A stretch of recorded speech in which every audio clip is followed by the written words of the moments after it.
جو شخص اپنے کسی مسلمان بھائی کی ضرورت پوری کرتا ہے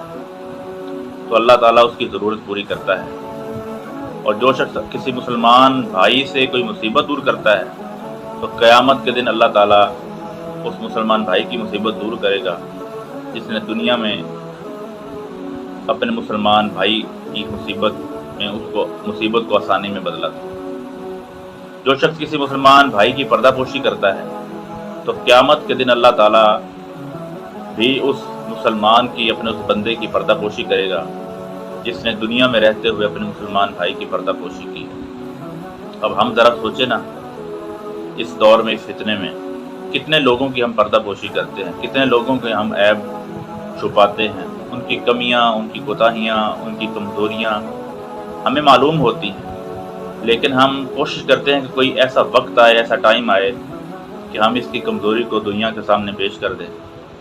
اس کی برائی کو دنیا کے سامنے اچھال دیں۔ یہ عورتوں میں زیادہ معاملات پائے جاتے ہیں، تو ہماری خواتین کو بھی چاہیے کہ دوسروں کی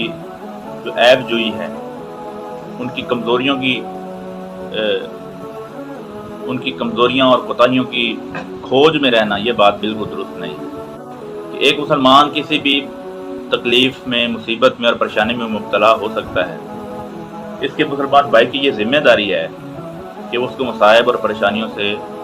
آزاد کرے۔ اگر اس کو کوئی حاجت پیش ہو تو اس کی حاجت روائی میں بڑھ چڑھ کر اس کی مدد کرے۔ یہ رسپانسبلٹی ایک مسلمان بھائی کی اپنے دوسرے مسلمان بھائی کے لیے۔ اگر وہ بیمار ہو تو اس کے علاج کا انتظام کرے۔ ہمارے پڑوس میں، ہمارے گاؤں میں، ہمارے محلوں میں، ٹاؤنز میں،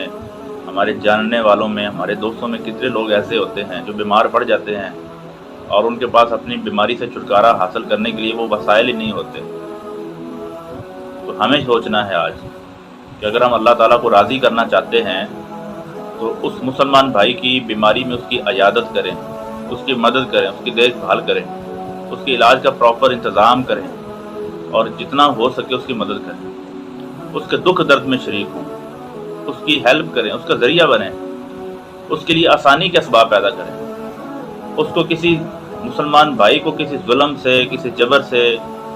نکالنا، یہ بھی ہماری ذمہ داری ہے۔ یہ مسلمان بھائی کے، اس کے بھائی کے اوپر حق ہے، اس کو نصیحت کرنا کہ وہ فرائض منصبی ادا کرتا رہے۔ یہ بھی رسپانسبلٹی ہے ایک مسلمان کی اپنے مسلمان بھائی پہ، اس کو نیکی کی طرف راغب کرے، برائی سے روکے، برائی سے نفرت پیدا کرنے کی حتی الامکان کوشش کرے مسلمان بھائی کے دل میں، اور نیکی سے محبت کا جذبہ پیدا ہونا چاہیے۔ اور مسلمان بھائی جو ہے آپ کا، اس کے اہل و عیال، اس کے بچوں سے، اس کی فیملی سے آپ کو ہمدردی ہونی چاہیے، نہ کہ نفرت ہو، حسد ہو، بغض ہو، کینہ